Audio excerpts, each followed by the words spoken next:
You're on. All right. So here's your quick tutorial. This is your GentleMax. If you have any questions on this, call me. Basically, getting into it, the basics. First thing you have to do is you have to figure out which treatment you're treating, obviously, which is going to have a certain, going to be spot size specific. So if you're doing hair removal, you're likely going to be using a 15 or 18 millimeter because those are your larger spots. Cover more coverage area. Your smaller spots, 6, 8, 10, typically are for deeper penetration, like veins or whatever the other treatments are. But it'll give you, each specific spot size will have a matching drop-down box, which we'll get into in a second. Long story short, we're going to start out with the 15 millimeter. This is pretty standard. Everything's done on this. If you ever have any issues in the future, this is what I'm going to ask you to put in here, calibrate it, and read some numbers off to me so I can kind of figure out what's going on with it. So first thing you're going to do, you're going to line up the flat side to the flat part of the handpiece, right?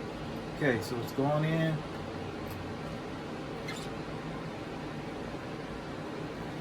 You want to make sure these pins are making contact. If you look right on the bottom, you have two little circles. Can you get those little pins in there? See them right there? Mm-hmm. These pins should match up with these pins. Okay, got it. If it's on the wrong side, you're not going to see the spot size. It's not going to be recognized. So it has this why. The easiest way to remember is flat side up to the top. Okay. Once it makes connection, your spot size should illuminate down here. It'll tell you what's in there. So right now the 15 is illuminated. Gotcha. So whoever's using it should know this is where they look to find out if they have any questions on what size is in there. It's right down here. 15 millimeter? 15 millimeter. Okay. All right. The next thing we're gonna do, very, very, very important. Never, ever, ever calibrate with your distance gauge on. Okay. We're gonna get into this in a little bit, but for the most part, whatever spot sizes you're using, there is a not your distance gauge. You only have 215 or whatever. It's all right. It's a what gauge? Distance gauge. Oh, distance. Mm-hmm. Distance gauge meaning distance from the actual spot to the patient. Mm-hmm. Okay. So you kind of see how this is bowed out a little bit, Mm-hmm. and that's to keep this on here. Whoever had this last bowed out, because typically over a period of time these fall on and off. That's why I don't want you to calibrate with this on. After you calibrate, get ready to treat, it should be like habit. Then you put the distance gauge on. Never calibrate it with this on there, because what happens is it falls right down there. It's a perfect little groove for it to fall down in there. Once it falls down in there and you start calibrating, this melts.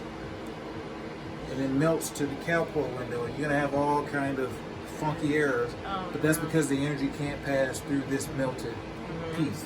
It's not clear. This is looking for color, pigment, right? If this was clear, then energy would pass right through it, but it's not. So what happens is, once all the shiny's gone, which is the enamel, it starts to become a conductor. Very important for you or whoever's using it. What I mean by that is, over a period of time, this inner part right here is gonna, and this one is, you can kind of see it. I'm gonna pass it around to you, but this is probably a borderline need to throw away. Once your distance gauges start to become black on the inside of this inner ring, you gotta throw it away. Because what's happening is the entire thing should be shiny, like the outer area. We have a new one. And that is, hold on. And the purpose of that is to deflect the energy off so it can go straight down to the patient. So I'm gonna show you. So if we go in and ready.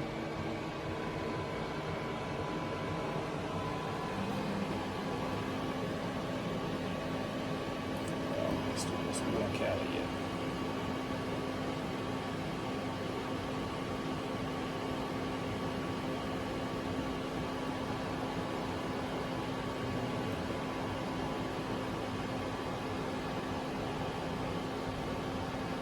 You won't use any of this.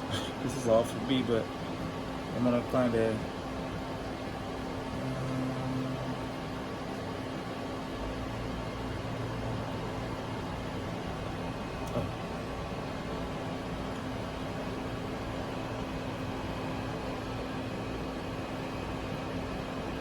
This is how you adjust the intensity of your aiming beam. Your aiming beam is going to be the green that comes out here, and I'll show you. So let me calibrate it first. Like you don't calibrate, yeah.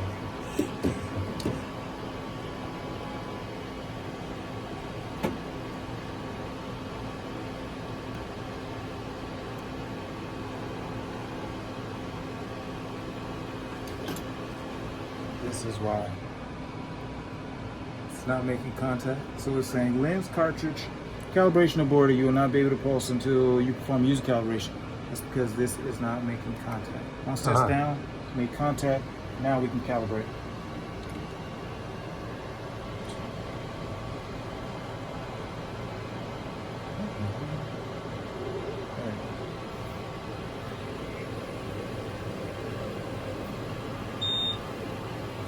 Foot switch, we can also set it to finger switch. Once I leave, I'll set it to finger switch, but this is just kind of a convenience when you have larger treatments, so you don't have to get your carpal tunnel all worked up. If you wait too long to calibrate, it'll abort. That was on me. So now we're going to calibrate.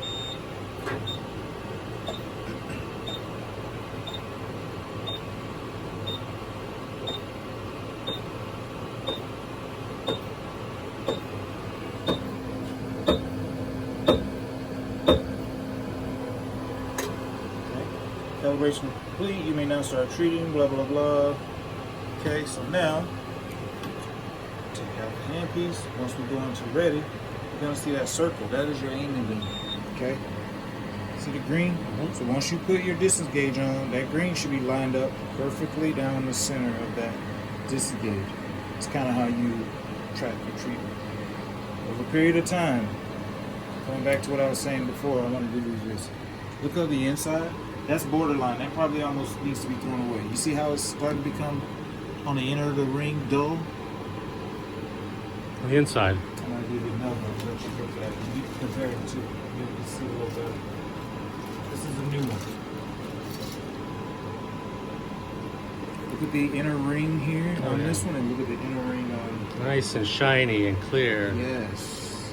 So over a period of time, they're gonna, when you dip it or when you soak it in your sani or however you sanitize it, it's going to become dull. Along with the combination of using it. Once they become dull and dark on the inner ring, like right here, and like right here, see that black? That's because all the enamel's burned off. Once that happens, this becomes hot. When you start treating, you're going to have people calling saying, hey, I got dark circles on my skin from the treatment. Like, is that normal? It's probably not going to be normal because you burned it. Because this is collecting heat. It's because it's not able to deflect. So, all right. We'll understood. All right. Just want to make sure that's very important because people get burned all the time. Trying to save $50. Next thing. We have 15 in, so we won't even touch the cryogen. The cryogen's not set up. So 15 spots in, whatever, all the treatments that can be performed with the 15 are right here. You got hair removal, vascular treatments, which we don't have the fiber for that yet, or skin tightening. Once you touch, so for instance, we want to do hair removal, okay? We touch the hair removal. Very basic. Fitzpatrick, they should know who, whatever the patient's Fitzpatrick is, tan or no tan.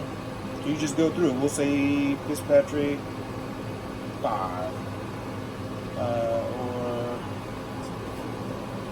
no tan, hair color, light, medium, dark, depending on the patient, right? So we'll say medium. Thickness, you should be able to tell if it's fine, medium, or coarse. So we'll say medium. Check, and it's literally going to set all the common settings up for you. These are the common settings for that particular treatment, okay? And keep in mind, all of the initial settings are they're not aggressive. They're on the lighter scale. If you want to adjust, once you get to using the machine, you'll kind of understand and get the feel of what that particular patient needs, if they need more energy or not. So typically it's on the lighter scale and not the more aggressive side initially setting up. So now we just hit the check and boom, everything's already set up for you. Literally. You don't set up, we didn't touch the cryogen, it sets the cryogen up itself. I would recommend doing 30-20 instead of 40-20. because you can hypopigmentate. You got hyper, you got hypo. You can burn with the cryogen. It stings if it's up too high. So sometimes you may have to, if they're saying, hey, it's stinging a little bit, you may have to distinguish, is it hot or is it stinging? If it's stinging, you know it's cryogen. If it's hot, you know it's the energy. If it's hot, then you need to cut the cryogen up. If it's stinging, cut it down. Okay? Very basic. Once we do that, we go into ready. You can go into ready in two places. You can touch right here and go into ready. And that'll put the machine in ready mode. Pushing here goes back into standby. If you're not treating, always make sure it's back in standby because it can fire. Be very careful of this mirror right here. I would actually recommend take it out, removing that somewhere. That's fine. What was I going to say? What was that? Okay, so that's basically hair removal. Oh, two places you can go on ready. You go on ready from here, and you can also go on ready from here. This little button right here. So if we were to take this out, we're ready to treat on our patient. We're going to push this. Boom.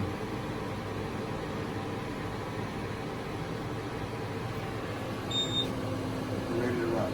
Go on standby. We just push the screen button. We're in standby mode. Once you go into ready, that's when you take your distance gauge, you put your distance gauge on, and you start treating. You can kind of adjust as you go.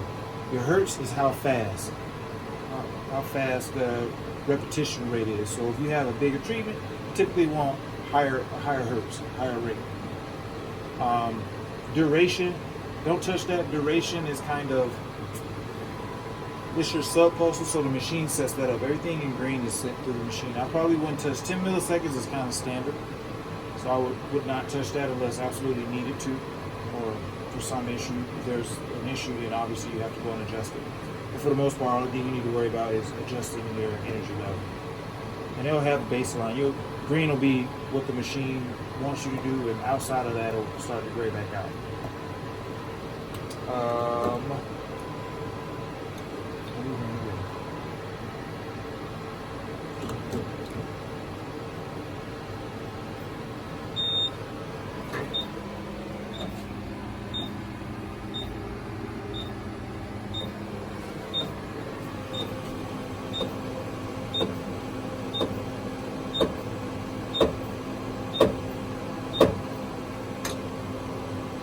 Okay, very important. Over a period of time, you're going to start treating, and your transmission is going to become low.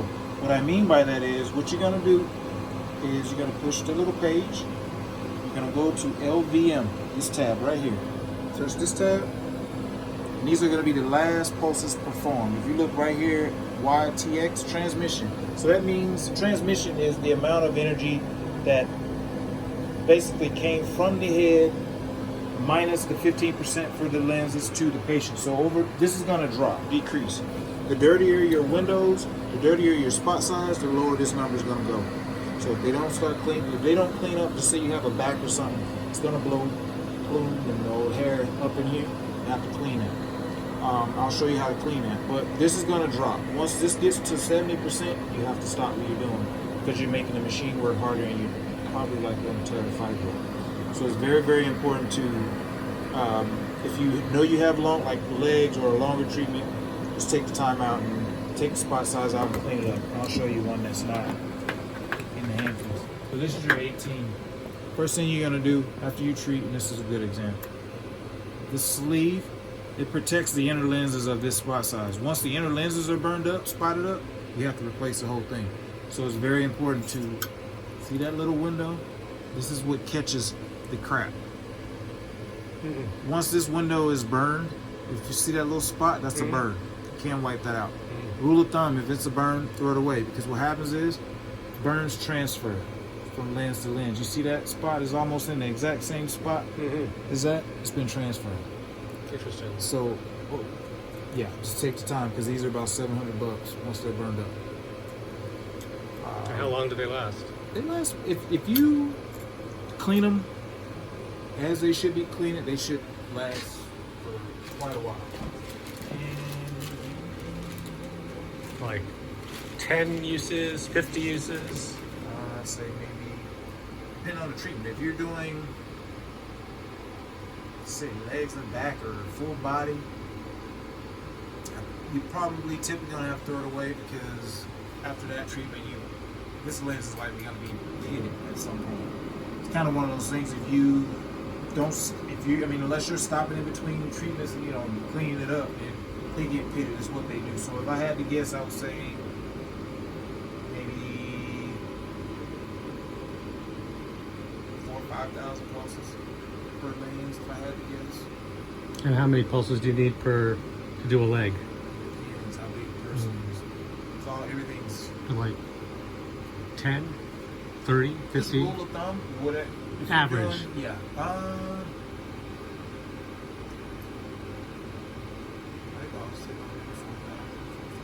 I have to guess on average, depending 4,000 per legs? Well, for legs and back. And you're saying it goes out after 5,000? It not really go out. I mean, you have to just clean it up. The whole. Oh, clean it as opposed to. Well, once getting it's a new pitted- one. Well, once it's pitted, you got to get a new one. But is it going to get pitted after each person, or is it? Depends. Depends how long are you firing that thing. If you have that one piece of hair there for another 1,000 pulses longer than it should, then it's not.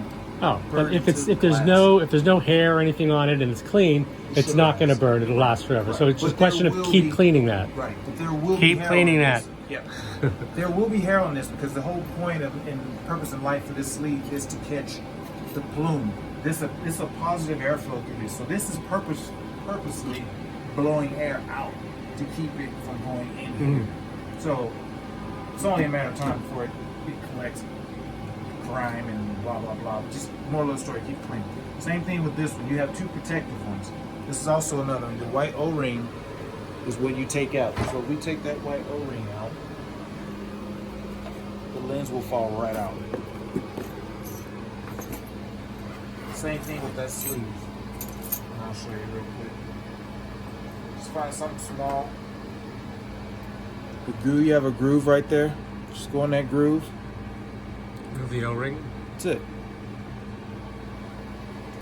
Uh-huh. Simple. And then you just clean that lens. Yes. And what do you clean it with? Maybe. Alcohol? Or? Yeah, it's coated. You see, notice the green. Right. Tint? I just don't want to remove the coating. So Right. soap and water or Not even alcohol? soap and water. I mean, maybe a little water, or maybe I do maybe a A little bit of Windex and water? 40. No, I do like maybe a 20% mixed with water, alcohol, just something to get the grime off. That's it. Can those be left in alcohol until the next time you use it? Or? I wouldn't recommend that because the barbers say any of that crap. Whenever you leave anything in a solvent, if there's a coating on it, it's likely going to be eaten off. Right. I would recommend using it if you have any like lint-free sunglass cloths. Those work excellent. I find sometimes you don't even need a solvent on it. I mean, if you can avoid a solvent. But if you have something in there that you're going to need a solvent, I mean, just use. Don't go like 70% or something crazy. Okay.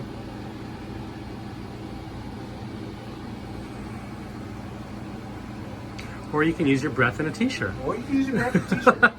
It works too. You just want to make sure there's no fingerprint. Each print brings that down like 1% or more. So you want to make sure that it's as clean as they can get. But sometimes you're gonna have oil, and this is probably not the best idea because it's probably a little oil on my t-shirt. But you just gotta make sure that you don't have any lint. The problem with wiping on t-shirts is people usually use fabric softener sheets and stuff, and all that stuff just rubs off on the lens like oil. Yep.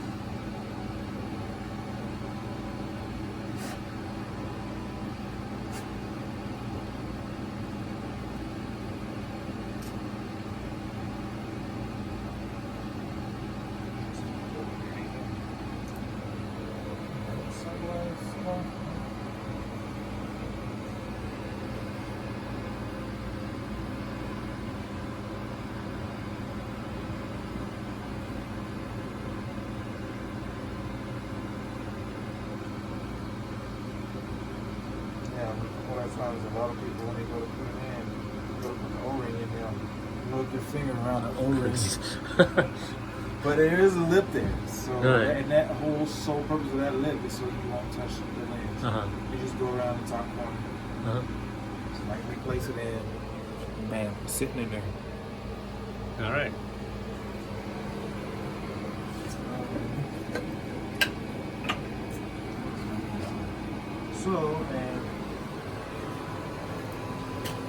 So this is where your transmission is. Go back to it. Right here, this column, YTX. Y is indicative of YAG. See anything Y, that means we're on the YAG side. Green, whenever the screen is green, that means it's 1064. That means it's on the YAG side. A is for the Alex side, that's 755 wavelength. So anything red is going to be Alex. Anything A is Alex. See, right now we're looking at the columns, but this is the YAG side of the columns. Once we go to Alex, everything we're looking at is going to be over here. Because there's two laser heads in there. Okay. Now, stand by. This is how we switch. Right now we're in YAG. So test this before we push. Now we can switch between laser heads. This is the Alex laser head. This is the YAG laser head. We're going to Alex. Screen turns red, indicative of Alex, so there's no confusion with what you're treating with. And Alex treats what? Your lighter skin types, like 1 through 3, I think. Yeah. So your lighter skin tones, and also different treatments are done with the Alex. So you got photo rejuve with Alex, whereas we didn't have that. We had skin tightening, so what's the difference? Photo rejuvenation, skin tightening? Oh, photo rejuvenation is getting rid of the colors, right? And on the green, it said skin tightening. Okay. Yeah, exactly. So, different treatments for different laser heads for different spot sizes. Right. Okay. So we want to do photo juve, pigmented lesion, wrinkle reduction. So we'll say wrinkle reduction.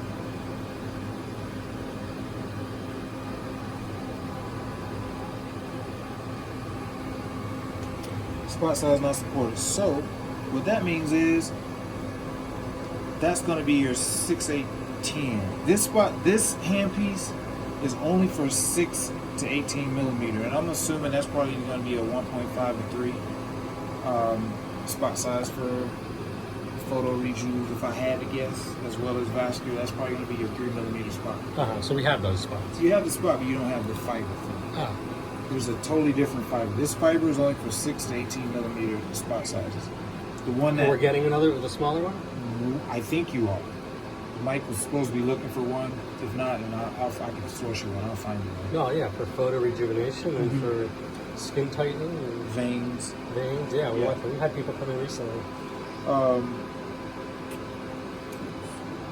that is 15. So now we'll put a 6. So what number?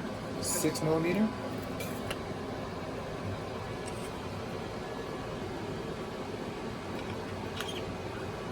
And again, this fiber only supports from 6 to 18, so this is the lowest it will support. Right.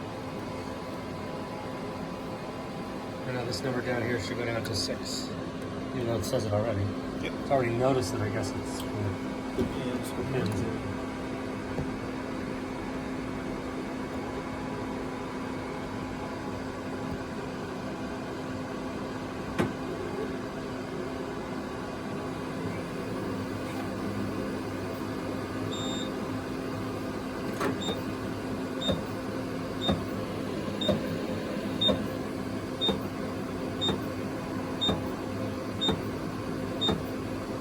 Typically, if it's in finger switch, it'll be a little check you just touch up here and that's it. But we're in foot switch mode, so now I have to hold on to the foot switch mode back into calibration. So once you complete calibration, if you ever have any questions about your energy, number, or transmission, push the page again, like I was saying before. And now all the numbers are on this side. Yeah, east side. So 88, high 80s, that's good. That's what you want. You want between 88 Under the TX transmission. right. That falls below 70, you're going to get a fault 15.1. That means low transmission.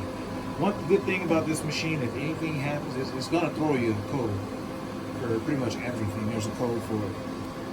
15.1 means it's low. 15.2 means it's too high. Somebody needs to come in and do the operation.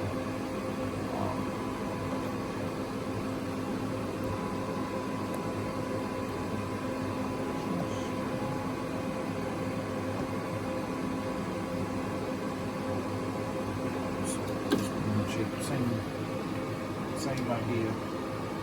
Once you finish calibrating, then you put the distance gauge on.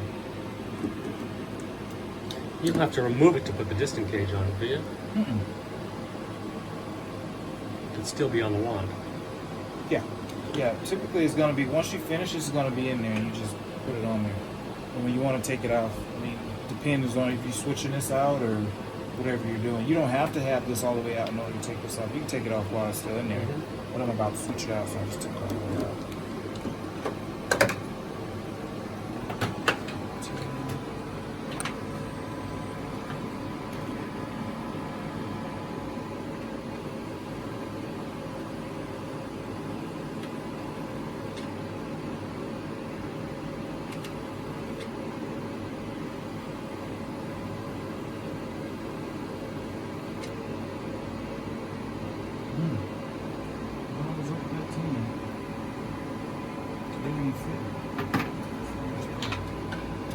Does it fit? Not a 10.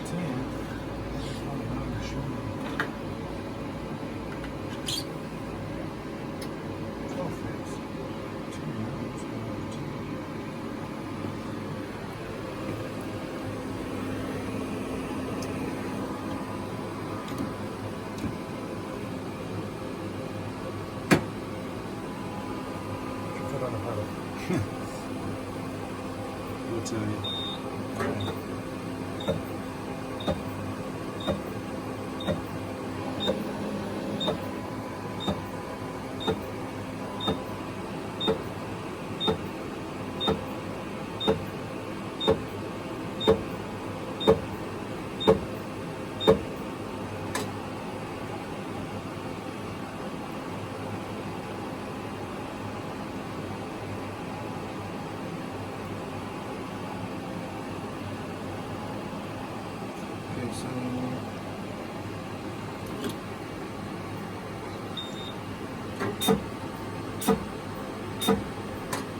So right now, the delay basically means the delay, the timing between when the pulse is fired and the cryogen is delivered. Mm-hmm. So the closer this is to, the higher this is, the longer the delay. So it'll fire, then release the cryogen instead of fire and release the cryogen simultaneously. Mm-hmm. The lower this is, the faster the cryogen is delivered.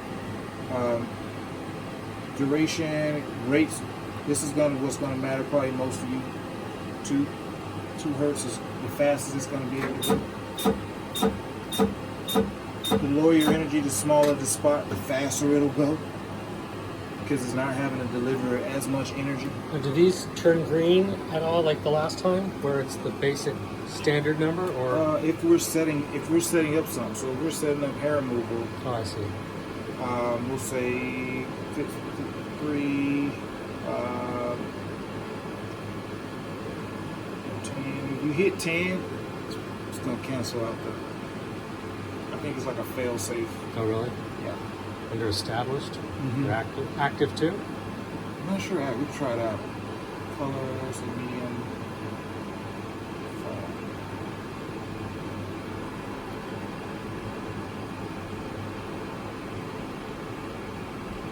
So there you go. So now we got 50-30, which I think 50 is aggressive in my personal opinion. I would always start with 30 and go from there and work your way either down or up from 30. Again, determining is it burning or is it stinging? If it's stinging, you know this is too high. If it's burning, you know you need more proof. So now you have your baseline. Oh, there's the green now. Yeah. 3 is green. Over a period of time, this room I can tell is going to be a little warm. You're gonna see bubbles right here. Bubbles mean that there's bubbles in your cryogen line. So when that happens, you have to purge it. This is your purge right here. Okay? If you go to purge, you have to turn this up. Turn it up to like 90. Because if you purge it at 30, you're only gonna get and that's not moving the bubble. There's a bubble in the line. The whole point of you purging, so you won't dry fire. If that bubble comes up simultaneously with that pulse and you dry fire, you burn somebody. Gotcha. That's the whole point There'll of be it. no cryo. Right, in the line. So you have to turn it up to at least 70, I'd say maybe even 80. Hold on it to sure you get a full stream. I don't want to do it too much because you're limited on cryogen. We'll just do one more time so she can see what it looks like. Okay. That should clear the full line. The last one was what you want to see. Yep. And that'll clear a full line if you get the bubbles.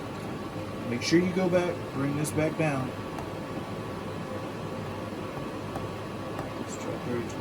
Like 30-20. And you should be ready to rock. The way you turn it from hand switch to foot switch, as you push. Yeah. So you see the wrench, the folder, push this. Right now it's on trigger source, it's foot switch, so we want to have the trigger source finger switch. I use the foot switch so I can fire it in the cowboy. This is the intensity of your aiming beam. If your aiming beam is too light, push this, it's going to make it a little bit darker so you can see a little bit better. Or if it's too dark, Oh, the green light you're talking. yes, that's your aiming beam. What happens if it's too dark?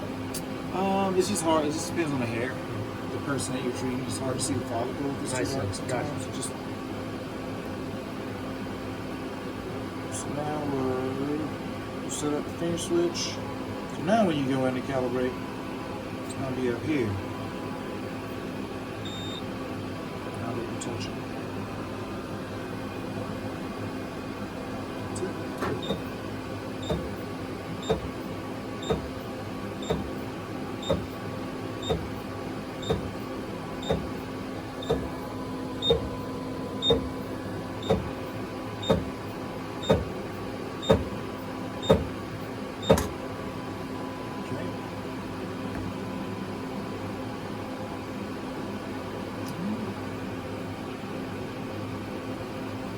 Now, your trigger source is right here. Meaning what? I mean, this is how you fire it, right here. Oh, you're not using. What did you use before? Foot. You were using the foot switch before. Oh, Yeah. I didn't even notice that. Okay, gotcha. Yeah, we switched it back over. That's why I you. kept thinking you were using this button. Okay. Now, this puts it in like if we want to go in standby, but just say if I want to stop for a second and talk to the customer, then I Right. push this. That puts it in standby I so see. you don't blast your eyes out. I see. And to keep you from having to come back all the way over here and go into ready, Right. just push and hold down for a couple seconds. Automatically brings you back to We're ready, and we're ready. Yeah. Okay. And then if you push this, it fires. This is the fire. Yes. This is your trigger. This is just like your foot switch, but for the handpiece. It doesn't do anything because it's Well, on we're- standby. we're on Okay, standby, gotcha, right. gotcha. Yeah. So you're gonna be typically like this. And over a period of time, I see. this becomes a little Heavy. especially. So it's That's just why you easier want sometimes the to- holder. Yeah. Exactly. That's when the holder comes in handy.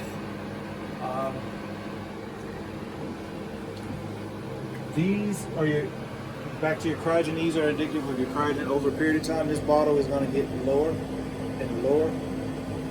Keep in mind, once it gets to 20%, it's going to show empty. But when you take it out, you're going to feel a little bit in there. But the 20% is an FDA rule.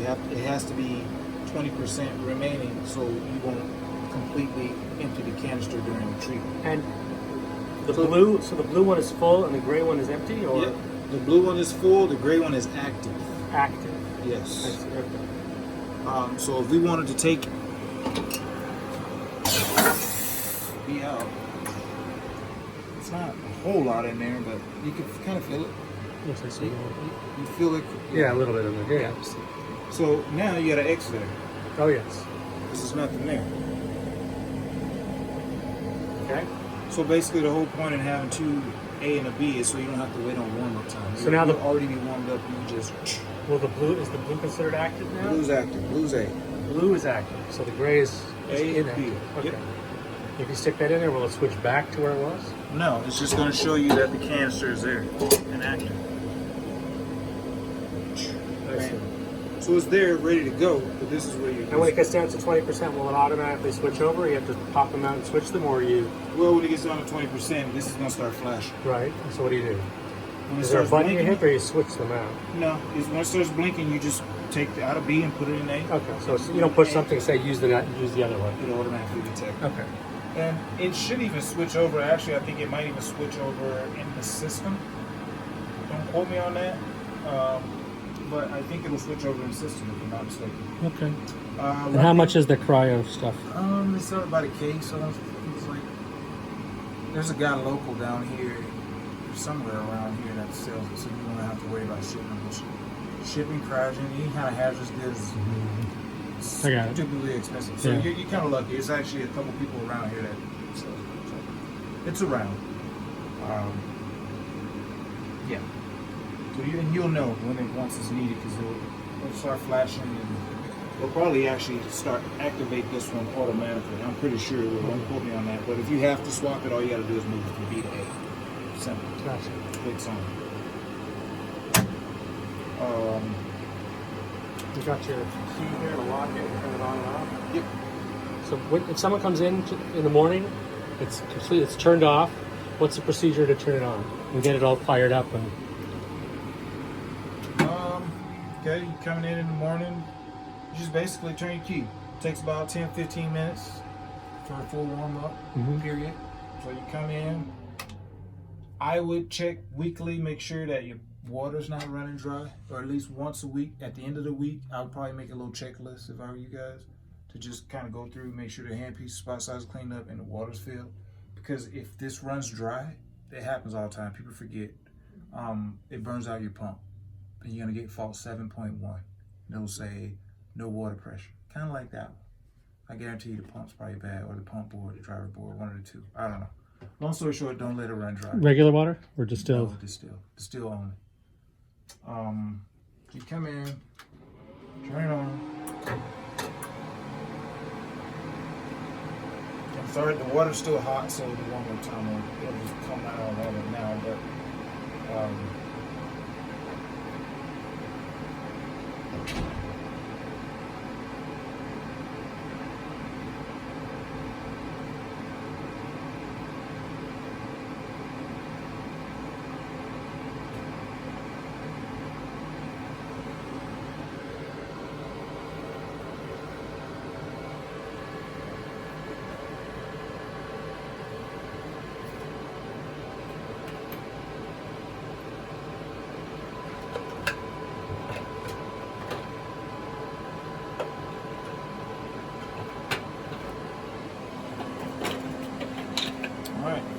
so once since it's already in standby, typically you'll have a percentage right there. It'll be a 0, work its way up to 100. Once it gets to 100%, that means it's fully warm. Just push the check, you're ready to go. You're ready to rock. That's pretty much it. Turn it on and go. Not a whole lot to it. And all the cleaning that we need to do is what you showed me before, was just cleaning that lens Cleaning and that filling lens. with water. Also, you got another lens here. So, this is your internal handpiece lens magnet. So you have 2 magnets right here. You have 6 magnets right here. You have 5 inside of here. Okay. The 6 is to take it out. Put outside. Fancy. Same thing. This one is not terrible, but once it starts to get pits in it, gotta throw it away. No O-ring. No O-ring. This is just And is the is metal it same ring. on both sides? No. This flat That's side gonna up. face down. Yep. This is gonna face up. Oh, that This, faces up. Yep. You want the most metal side to the magnet. Face up. Okay, Yeah. gotcha. So we took out to take it out. Right. In, which is your 2 magnets. So it's much less magnetism, and magnet on the bottom will pull it out more than the 2. Correct. That's it. Fancy. Easy peasy. Okay. Easy peasy. What else do I want? So yes, you have the internal handpiece lens, you have your sleeve, you have external. Those 3 are very important. that will prolong your fiber as well as your spot size the cleaner those are. With that being said, I don't see many replacement lenses up here, so you may order some. You have O-rings, but no lenses. All right, we got to order replacement lenses. We have enough O-rings. Oh, you got 25 of them. Oh, never mind. We have 25 lenses. What's it look like? They look like hard candies. Jeez. Typically, see, I got these too, and these are for.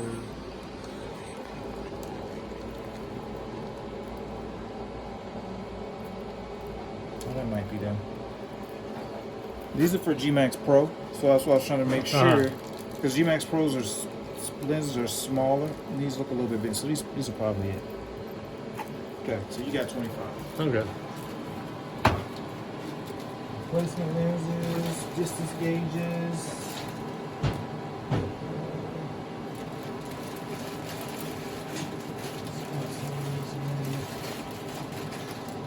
That's pretty much it.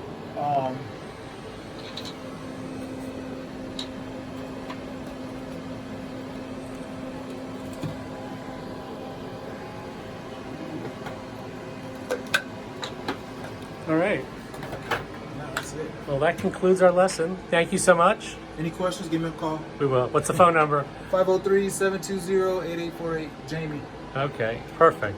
Thank you, Jamie. Very instructive.